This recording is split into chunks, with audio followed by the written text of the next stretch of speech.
अगर कलेक्टर मुतवल्ली साहब को लगे मुतवल्ली ये दरगाह और मस्जिद को बोल दो एक तुम्हारी नहीं है, लिख कर दो जल्दी। अब मुतवल्ली साहब अगर दरगाह और मस्जिद को लिख कर नहीं दिए कि मस्जिद और दरगाह नहीं है तो कलेक्टर उनको 6 महीने की सजा दे सकता है और 20,000 जुर्माना उन पर लगा सकता है। अब आप बताइए वक्फ कहां बच रहा है इसमें? अरे बीजेपी आरएसएस शिंदे वालों, ये जायदाद गवर्नमेंट की नहीं है, हमारे पुरखों की है। बाज ऐसे रंग बिरंगी कपड़े पहनकर मोदी के पैर छूने वालों, तुम्हारे बाप दादा की खबरों को जब छीन लिया जाएगा तुमको अंदाजा होगा। तुम्हारे बाप का वक्फ है ये अल्लाह के नाम पर किया गया वक्फ है, इसका मालिक अल्लाह है। सुबह क़यामत तक इसका मालिक वाले झूठे हैं, बीजेपी वाले झूठे हैं, शिंदे वाले झूठे हैं। कह रहे हैं कि नहीं ये फाइनल कैसे होगा, अपील नहीं होगी। अरे दीवाने, रिवीजन पिटीशन डाला जाता है, ये तमाम 15 ट्राइब्यूनल का डिसीजन फाइनल है। इसके खिलाफ हाई कोर्ट में जब जाते हैं तो रिवीजन जाता है। लाखों करोड़ों केसेस कोर्ट में पेंडिंग है, ट्राइब्यूनल से जल्द फैसला होता है। नरेंद्र मोदी जी बोले नहीं ट्राइब्यूनल फाइनल नहीं होगा, रिवीजन नहीं, अपील माने फिर अपील सुनना हाई कोर्ट।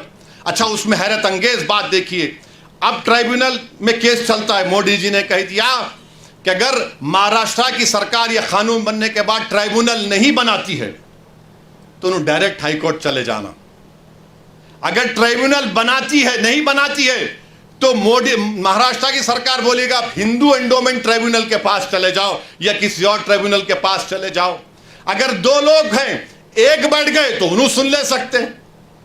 अभी निसार साहब बता रहे थे दोनों में झगड़ा हो गया तो क्या होगा, उसका भी कोई प्रोविजन नहीं। यानी अगर आप देखेंगे तो हर तरीके से, हर जाविये से आप देख रहे हैं कि जायदाद को मुसलमानों से छीन लिया जाए। अच्छा जितने मुतवल्ली हैं, सेक्शन 61 में अगर कलेक्टर मुतवल्ली साहब को लगे मुतवल्ली ये दरगाह और मस्जिद को बोल दो एक तुम्हारी नहीं है, लिख कर दो जल्दी।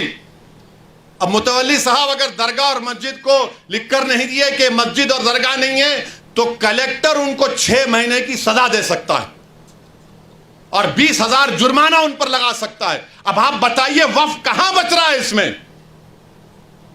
अरे बीजेपी आरएसएस शिंदे वालों, ये जायदाद गवर्नमेंट की नहीं है, हमारे पुरखों की है, हमारे आबोजदाद की है, ये प्राइवेट प्रॉपर्टी है। तुम कैसा इसमें मुदाखलत कर सकते हो?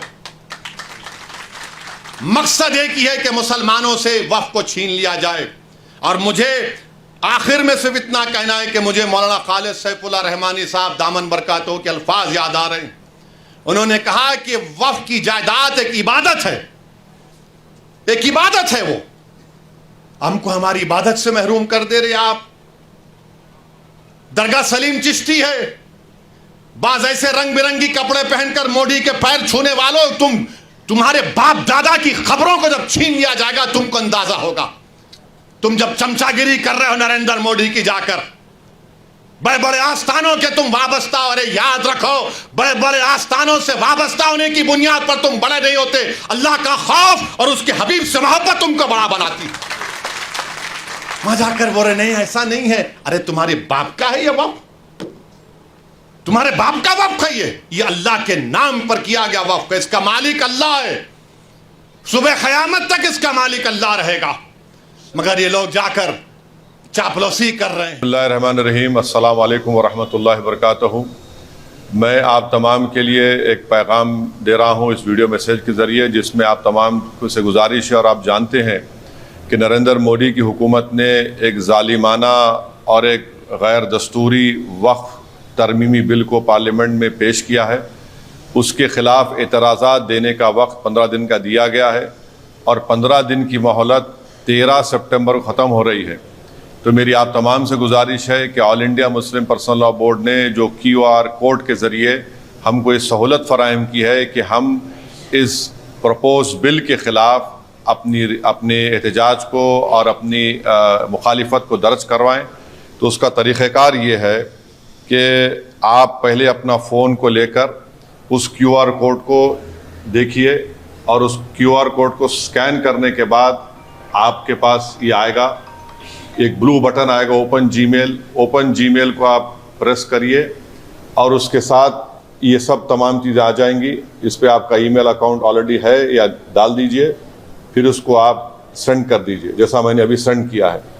तो मेरी आप तमाम से गुजारिश है कि आप लोग, क्योंकि जुमे का दिन 13 तारीख आखिरी दिन है, तो मेरी आप तमाम से गुजारिश है कि आप इसको इस्तेमाल करें, बल्कि करोड़ों की तादाद में इस गलत क़ानून को जो हमारी वक्फ़ की जायदादों को छीनने के लिए नरेंद्र मोदी ने बनाया, हमारी मस्जिदों को, खानकाहों को, क़ब्रस्तानों को, हमारी ज़राअत की ज़मीन को छीनने के लिए बनाया। मेरी आप तमाम से गुजारिश है, चाहे वो मुतवल्ली हो, चाहे वो किसी ज़िम्मेदार हो कौम और मिल्लत के, आप अपना इस QR कोड के ज़रिए अपना एहतजाज और अपना रिजेक्शन इस बिल के लिए दर्ज करवाइए। और मंजलिस के तमाम MLAs इंशाअल्लाह जुमे के दिन अपने असम्बली हल्क़े-जात में जुमे की नमाज़ पढ़ेंगे और हैदराबाद के मुख्तलिफ मसाजिद के सामने ये QR कोड लगाया जाएगा।